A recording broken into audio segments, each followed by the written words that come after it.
열왕기하 25장 18절부터 30절 말씀, 저와 여러분이 한 절씩 교독으로 읽도록 하겠습니다. 시위대장이 대제사장 스라야와 부제사장 스바냐와 성전 문지기 세 사람을 사로잡고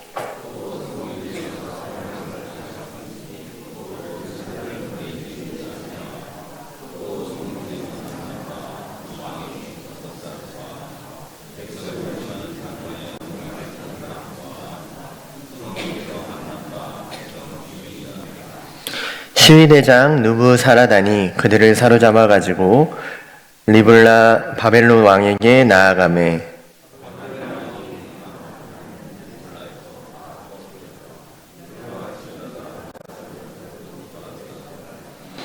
유다 땅에 머물러 있는 백성은 곧 바벨론 왕 느부갓네살이 남긴 자라. 왕이 사반의 손자 아이감의 아들 그달리아가 관할하게 하였더라.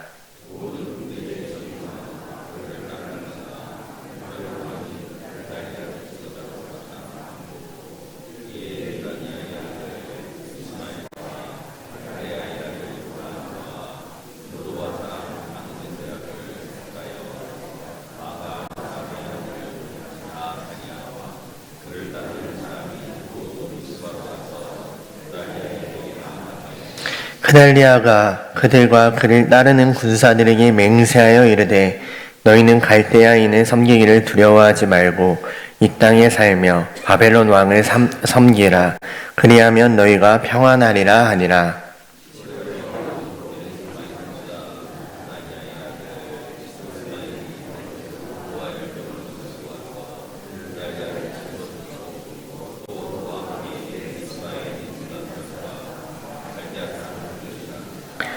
노소를 막론하고 백성과 군대 장관들이 다 일어나서 애굽으로 갔으니 이는 갈대아 사람을 두려워함이었더라.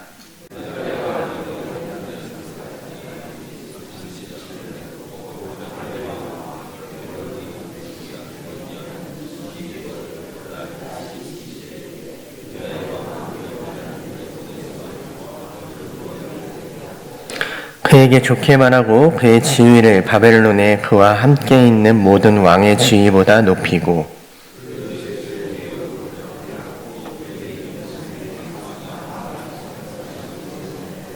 함께 읽겠습니다. 그가 쓸 것은 날마다 왕에게서 받는 양이 있어서 종신토록 끊이지 아니하였더라. 아멘. 오늘 우리가 살펴보고 있는 이스라엘은 주변 강대국의 눈치를 보고 있었습니다. 남유다는 북이스라엘의 멸망을 통해서 하나님의 말씀을 거역하면 어떻게 된다는 사실을 직접 목격했음에도 불구하고 그들은 여전히 하나님께 의지하기보다는 주변 강대국에 의지하려 했다는 것을 오늘 본문을 우리가 읽으면서 알 수가 있습니다. 남유다는 애굽과 바벨론 사이에서 갈팡질팡하다가 결국 북이스라엘 멸망 후에 150년이 지난 시점에 바벨론에 의하여서 멸망하게 됩니다. 바벨론은 예루살렘의 성벽을 파괴하고 여호와의 성전과 왕궁과 그리고 예루살렘에 있는 모든 집을 불살라 버립니다. 특히 여호와 하나님이 거하시는 성전의 파괴는 이스라엘 국민들에게는 참 절망의 사건이었습니다. 바벨론은 예루살렘을 철저하게 파괴한 것에 그치지 아니하고 유다의 종교적, 정치적 지도자들을 하맛 땅 리블라에서 모두 처형을 합니다. 뿐만 아니라 3차 바벨론 포로로서 사로잡은 유다 사람들을 바벨론의 각처로 끌고 갔습니다. 그렇게 하나님의 백성으로 선택받은 유다는 하나님께서 약속하시고 인도해 주신 약속의 땅에서 그렇게 흩어지게 되는 겁니다. 이 사건은 하나님을 저버린 이스라엘을 향하신 하나님의 엄중한 심판입니다. 오늘의 본문 22절에서 26절을 저와 여러분이 한번 교독하여 한 번 더 읽도록 하겠습니다. 유다 땅에 머물러 있는 백성은 곧 바벨론 왕 느부갓네살이 남긴 자라. 왕이 사반의 손자 아히감의 아들 그달리아가 관할하게 하였더라.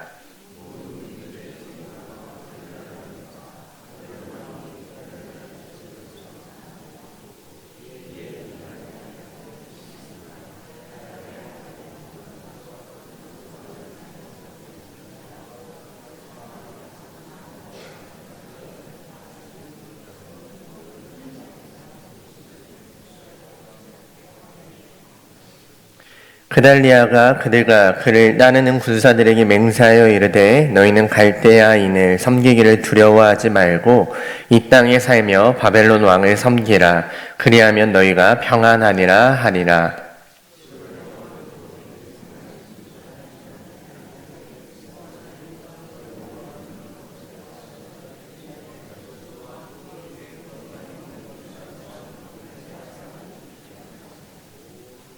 함께 읽겠습니다.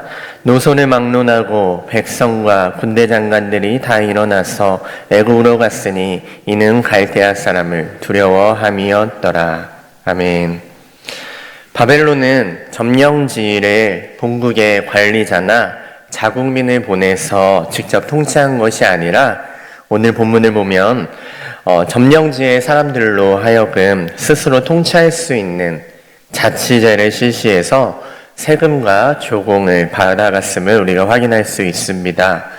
아히감의 아들 그달리아가 바벨론의 신용을 얻어서 유다의 남은 자를 관찰하는 지도자로 세움을 받았는데요. 그 신용을 바탕으로 그달리아는 수도를 미스바로 정하였고 또한 예레미야도 미스바에 거처를 정함으로써 함께 예레미야를 보호해주는 그러한 역할을 하였음도 알 수가 있습니다. 그리고 그 땅의 남은 자들을 모두 미스바로 다시 불러 모으기 시작을 하는데요. 그러나 바벨론의 이러한 처사에 대하여서 그 땅에 남아있던 사람들이 불만을 품게 됩니다. 그래서 그달리아를 몰아내려는 시도를 하게 되는데요. 주동자는 왕족이라고 기록되어 있는 이스마엘로 예루살렘이 멸망하던 당시에는 암몬 왕 바알리스에게 피하여 있다가 예루살렘이 멸망되고 유다를 그달리아가 통치하게 되자 자신이 그 자리를 차지하려는 속셈으로 그달리아를 죽이고 반란을 일으키게 되는 겁니다. 물론 그가 유다를 다시 일으켜 세우려는 그 애국심에서 이러한 시도를 했다라고 해석을 할 수도 있겠지만 그가 애국심으로 유다를 다시 세우려고 했다면 그가 가장 먼저 해야 할 일은 무엇이었을까 생각해 보게 되는데 그것은 바로 하나님의 말씀을 따라 행하려고 노력을 했어야 한다라는 겁니다. 그러나 이 사건을 기록한 오늘의 본문 어디에서도 그가 하나님의 말씀대로 행하였는지는 전혀 우리가 찾아볼 수가 없습니다. 세상에 몰두한 사람은 그 사건에 대한 하나님의 뜻이 어떤지에 대해서는 전혀 관심이 없고 그 사건을 통하여서 자신의 욕망과 권력을 취하려고 하는 겁니다. 유다의 멸망은 하나님을 저버린 이스라엘을 향하신 하나님의 심판이 얼마나 엄중했는지를 오늘 우리에게 전하고 있는 겁니다. 하나님께서 택하신 이스라엘을 향하신 심판은 매우 엄중했습니다. 하나님의 거처인 성전뿐만 아니라 이스라엘의 보금자리를 파괴하였고 군사들에 의하여서 죽임을 당하였고 타국에 강제로 이주하였습니다. 그러나 열왕기 하를 비롯한 성경은 단순히 역사적 자료를 정리하고 나열하는 것이 아니라 하나님의 계획과 일하심의 역사이기 때문에 절망의 이 나락 속에서도 또다시 희망의 빛을 기록하고 있다는 것을 우리가 확인할 수 있는데요. 오늘의 본문 27절에서 30절을 제가 읽어드리도록 하겠습니다.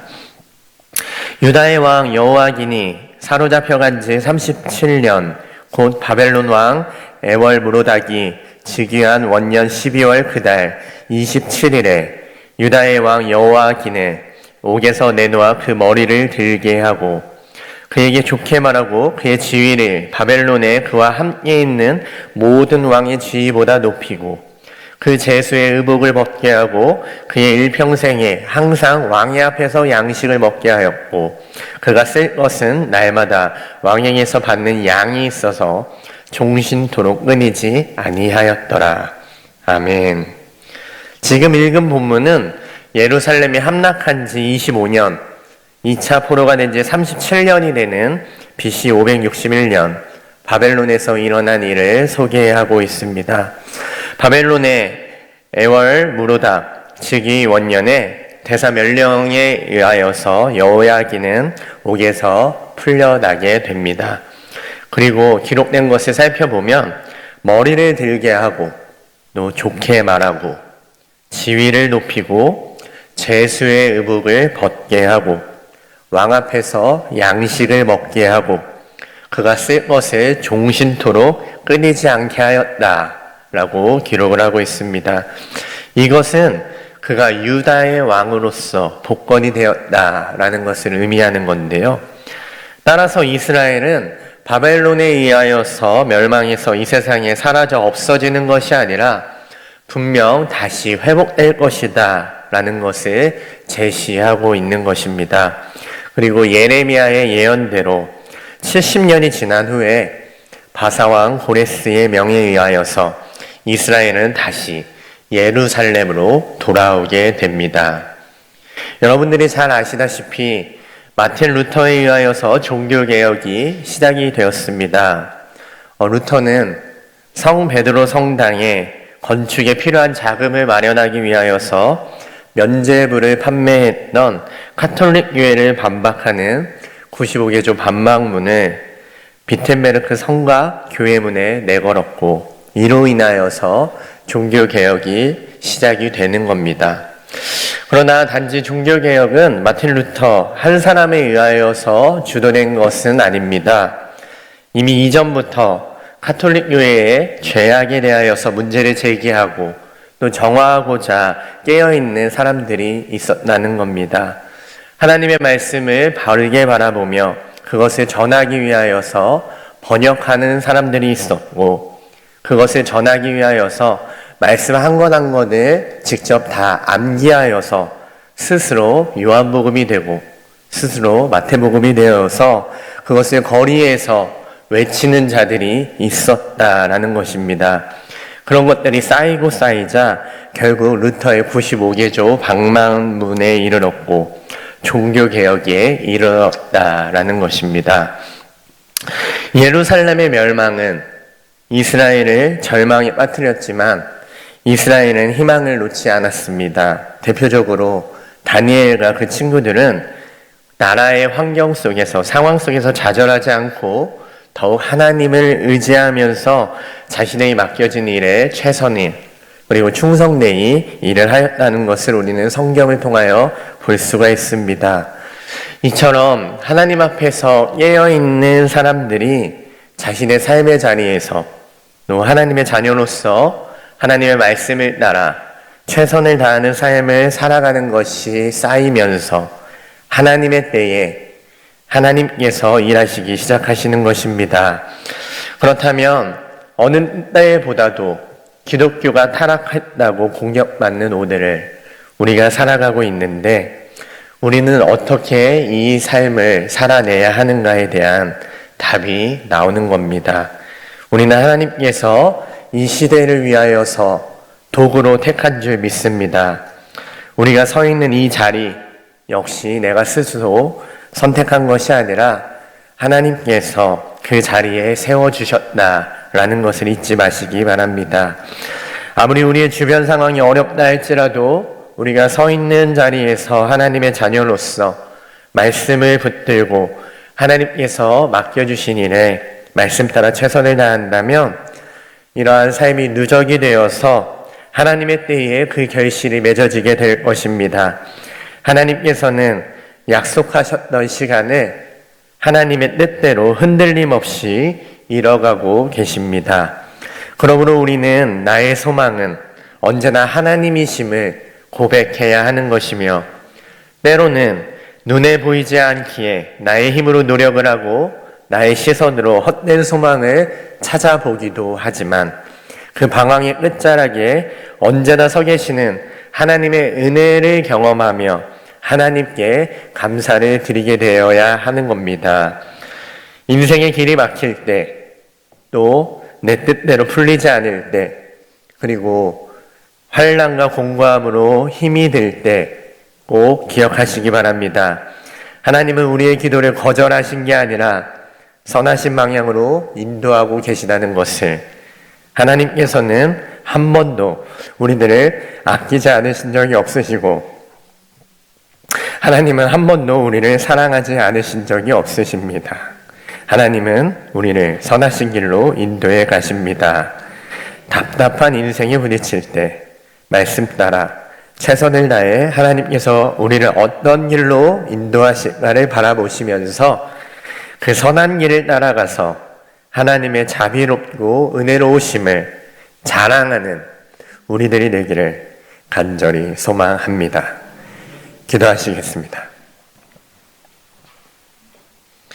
하나님 아버지, 하나님께서 직접 택하신 이스라엘을 멸하실 수밖에 없으셨던 하나님의 애통하심을 늘 잊지 않고 우리가 살아가도록 도와주셔서 우리로 하여금 악의 길을 멀리할 수 있도록 도와주시옵소서.